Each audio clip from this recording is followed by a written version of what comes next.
ನಮಸ್ಕಾರ ಎಲ್ರಿಗೂ. ಎಲ್ಲರೂ ಹೇಗಿದ್ದೀರಾ? ಐ ಹೋಪ್ ಎಲ್ಲರೂ ಚೆನ್ನಾಗಿದ್ದೀರಾ ಅಂತ. Welcome back to my channel. ಇದು ಮಂಗಳವಾರ ದಿನದ ಲಾಗ್ ಆಗಿರುತ್ತೆ. ಆ್ಯಕ್ಚುಲಿ ನಾನು ಮಧ್ಯಾಹ್ನದಿಂದ ಲಾಗ್ನ ಶುರು ಮಾಡಿದ್ದೆ.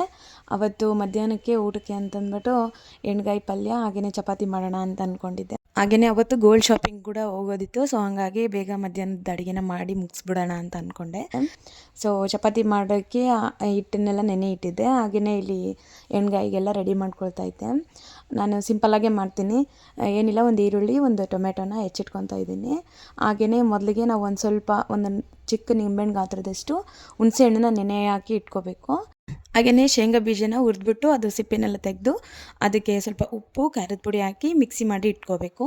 ಅದನ್ನೇ ನಾವು ಎಣ್ಗಾಯಿ ಪಲ್ಯಕ್ಕೆ ಹಾಕೋದು. ಸೊ ಹಾಗಾಗಿ ಅದನ್ನು ಮಾಡಿ ಇಟ್ಕೊಂಡೆ. ಸೊ ಆಮೇಲೆ ಒಲೆ ಮೇಲೆ ಒಂದು ಪಾತ್ರೆನ ಇಟ್ಬಿಟ್ಟು ಎಣ್ಣೆನ ಹಾಕ್ತಿದ್ದೀನಿ. ಎಣ್ಣೆ ಸ್ವಲ್ಪ ಜಾಸ್ತಿನೇ ಹಾಕಬೇಕು. ಇದು ಯಾಕಂದರೆ ಎಣ್ಣೆನಲ್ಲಿನೇ ಬದನೆಕಾಯಿ ಎಲ್ಲ ಚೆನ್ನಾಗಿ ಬೆಂದರೆ ಚೆನ್ನಾಗಿರುತ್ತೆ. ಸೊ ಹಾಗಾಗಿ ಸ್ವಲ್ಪ ಎಣ್ಣೆನ ಜಾಸ್ತಿನೇ ಹಾಕ್ಕೊಳ್ಳಿ, ಟೇಸ್ಟ್ ತುಂಬಾ ಚೆನ್ನಾಗಿರುತ್ತೆ. ಸೊ ನಾನು ಸಹ ಇಲ್ಲಿ ಸ್ವಲ್ಪ ಎಣ್ಣೆನೇ ಜಾಸ್ತಿನೇ ಹಾಕಿದೆ. ಸೊ ಅದಾದಮೇಲೆ ಸ್ವಲ್ಪ ಜೀರಿಗೆ, ಸಾಸಿವೆ ಹಾಗೆ ಕರಿಬೇವನ್ನ ಹಾಕಬೇಕು. ಸೊ ನಾನು ಇಷ್ಟು ಹಾಕೋ ಅಷ್ಟರಲ್ಲಿ ನಮ್ಮ ಮನೆಯವರು ಸಹ ಫೋನ್ ಮಾಡಿದರು, ಅರ್ಜೆಂಟಾಗಿ ಬಾ, ಮತ್ತು ಆಮೇಲೆ ನನಗೆ ಕೆಲಸ ಇದೆ, ಹೋಗೋಕ್ಕಾಗಲ್ಲ ಅಂತ. ಸೊ ನಾನು ಅರ್ಧದಲ್ಲೇ ಬಿಟ್ಟು ಅಲ್ಲಿಗೆ ಒಲೆ ಆಫ್ ಮಾಡಿಬಿಟ್ಟು ಹೋದೆ. ಆ್ಯಕ್ಚುಲಿ ನಾವು 2 ದಿನ ಮುಂಚೆ ನಾವು ಆ ಶಾಪಿಗೆ ಹೋಗಿದ್ವಿ. ಒಂದು ಜ್ಯುವೆಲರಿನ ನೋಡಿ ಬಂದಿದ್ವಿ. ಆ್ಯಕ್ಚುಲಿ ನನಗೆ ಇಷ್ಟ ಆಗಿತ್ತು ಅದು. ಸೊ ಹಂಗಾಗಿ ಅದನ್ನೇ ತೊಗೊಳ್ಳೋಣ ಅಂತ ಅಂದ್ಕೊಂಡಿದ್ವಿ. ಏನಂದರೆ ನಮ್ಮ ಕಡೆ ಹಳೇ ಗೋಲ್ಡ್ ಇತ್ತು 10 ಗ್ರಾಮಷ್ಟು. ಸೊ ಅದನ್ನೇ ನಾವು ಸೇಲ್ ಮಾಡಿಬಿಟ್ಟು ತೊಗೊಳ್ಳೋಣ ಅಂತ ಅಂದ್ಕೊಂಡಿದ್ದು. ಬಟ್ ಅಲ್ಲಿ ಹೋದ್ಮೇಲೆ ನನಗೆ ಸರಿ ಹೋಗಲಿಲ್ಲ, ಹಂಗಾಗಿ ವಾಪಸ್ ಬಂದುಬಿಟ್ಟಿದ್ವಿ. ಬಟ್ ಒಂದು 2 ದಿನ ಯೋಚನೆ ಮಾಡಿಬಿಟ್ಟು ಹಳೆ ಗೋಲ್ಡ್ ಏನಿದೆ ಅದನ್ನು ಸೇಲ್ ಮಾಡೋದು ಬೇಡ, ಅದನ್ನು ಹಂಗೆ ಇಟ್ಕೊಳ್ಳೋಣ, ಅದನ್ನು ಪ್ಲೆಡ್ಜ್ ಮಾಡಿಬಿಟ್ಟು ಬೇಕಾದರೆ ಹೊಸ ಗೋಲ್ಡ್ ತೊಗೊಳ್ಳೋಣ ಅಂತ ಅಂದ್ಕೊಂಡಿದ್ವಿ. ಸೊ ಹಳೆ ಗೋಲ್ಡನ್ನ ಪ್ಲೆಡ್ಜ್ ಮಾಡಿಬಿಟ್ಟೆ ಈ ಹೊಸ ಗೋಲ್ಡನ್ನ ತೊಗೊಂಡಿದ್ದು. ಆ್ಯಕ್ಚುಲಿ ಏನಂದರೆ ಈ ಹಳೆ ಗೋಲ್ಡನ್ನ ಸೇಲ್ ಮಾಡೋದ್ರಿಂದ ತುಂಬಾ ಲಾಸ್ ಆಗುತ್ತೆ ನಮಗೆ. ಯಾಕೆ ಅಂತ ಹೇಳ್ತೀನಿ.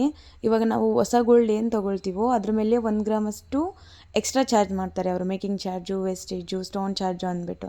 ಸೊ ಹಂಗೇ ನಾವು ಓಲ್ಡ್ ಗೋಲ್ಡ್ ಏನು ಕೊಡ್ತೀವೋ, ನಮ್ಮದು 10 ಗ್ರಾಮ್ ಇತ್ತಲ್ವ, ಸೊ ಅದನ್ನು 9 ಗ್ರಾಮ್ ಲೆಕ್ಕಕ್ಕೆ ತೊಗೊಳ್ತೀವಿ ಅಂತ ಹೇಳಿದರು. ಸೊ ನಮಗೆ ಅಲ್ಲಿ 1 ಗ್ರಾಮು ಮತ್ತು ಇಲ್ಲೊಂದು ಗ್ರಾಮು ಎಕ್ಸ್ಟ್ರಾ ಆಗುತ್ತೆ ಅಂತಂದ್ಬಿಟ್ಟು ಬೇಡ ಅಂತ ಅನ್ನಿಸ್ತು. ಸೊ ಹಂಗಾಗಿ ಪ್ಲೆಡ್ಜ್ ಮಾಡಿಬಿಟ್ಟು ತರೋಣ ಅಂತ ಅಂದ್ಕೊಂಡೆ. ಹಾಗೆಯೇ ಇನ್ನೊಂದು, ನೀವು ಓಲ್ಡ್ ಗೋಲ್ಡ್ ಏನು ಕೊಡ್ತಾ ಇರ್ತೀರೋ ಸೊ ಅದನ್ನು ಮಾಡಿಸ್ಬೇಕಾದ್ರೆ ಅವಾಗೂ ನಾವು ಅದಕ್ಕೆ ವೇಸ್ಟೇಜ್ ಅಂತ 1 ಗ್ರಾಮ್ ಕೊಟ್ಟಿರ್ತೀವಿ. ಸೊ ಟೋಟಲಾಗಿ 3 ಗ್ರಾಮ್ಸಷ್ಟು ವೇಸ್ಟ್ ಆಗುತ್ತೆ. ಸೊ ಹಂಗಾಗಿ ಓಲ್ಡ್ ಗೋಲ್ಡನ್ನ ಕೊಡೋದಕ್ಕಿಂತ ಆದಷ್ಟು ನಮ್ಮ ಕಡೆ ಇಟ್ಕೊಳ್ಳೋದೇ ಒಳ್ಳೆಯದು ಅನಿಸುತ್ತೆ. ನಾವು ಅದನ್ನು ಯೂಸ್ ಮಾಡ್ತೀವೋ ಹಾಗೆ ಇಟ್ಕೊಳ್ತೀವೋ ಅದು ಸೆಕೆಂಡರಿ. ಬಟ್ ಗೋಲ್ಡನ್ನ ಕೊಟ್ಟರೆ ಮಾತ್ರ ತುಂಬಾ ಲಾಸ್ ಆಗೋದು ನಮಗೇ. ನೀವು ಅಬ್ಸರ್ವ್ ಮಾಡಿರ್ಬೋದು, ನಾವು ಯಾವಾಗಾದರೂ ನಾವು ಗೋಲ್ಡ್ ಶಾಪಿಗೆ ಹೋದಾಗ ನಾವೇನಾದರೂ ಹೊಸ ಗೋಲ್ಡ್ ತೊಗೊಳ್ತೀವಿ ಅಂತ ಅಂದರೂ ಕೂಡ ಅವ್ರು ನಮಗೆ ಹಳೆ ಗೋಲ್ಡ್ ಇದೆನಾ ಅಂತ ಕೇಳ್ತಾರೆ.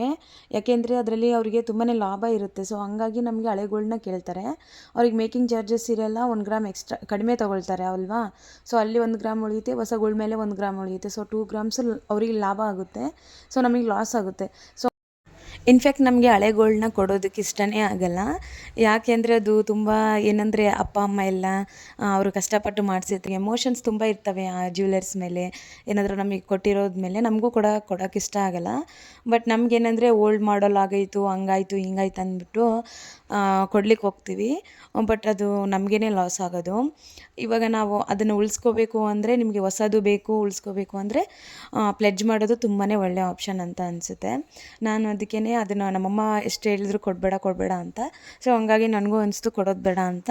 ಸೊ ಅದೇ ಅಮೌಂಟ್ ಬೇಕು ಅಂತಂದರೆ ಅದನ್ನು ಪ್ಲೆಡ್ಜ್ ಮಾಡಿಬಿಡೋಣ, ಅದೇ ಅಮೌಂಟ್ ಸಿಗುತ್ತೆ ಅಂತಂದ್ಬಿಟ್ಟು ಪ್ಲೆಡ್ಜ್ ಮಾಡಿದೆ. ಈಗ ನನಗೆ ಹಳೆ ಗೋಲ್ಡೂ ಸಹ ಉಳಿಯುತ್ತೆ, ಹಾಗೆಯೇ ಹೊಸ ಗೋಲ್ಡೂ ಸಹ ಬರುತ್ತೆ. ಇನ್ಫ್ಯಾಕ್ಟ್ ನಮಗೆ ಅಲ್ಲಿ ಏನು ಲಾಸ್ ಆಗ್ತಿತ್ತೋ ಅದನ್ನು ನಾವಿಲ್ಲಿ ಬಡ್ಡಿ ಕಟ್ತೀವಿ ಅಷ್ಟೇ.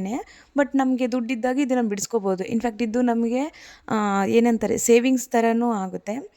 ಹಳೆ ಗೋಲ್ಡನ್ನು ಕಳ್ಕೊಳ್ಳಿಲ್ಲ ಅನ್ನೋದೊಂದು ಖುಷಿನೂ ಇರುತ್ತೆ.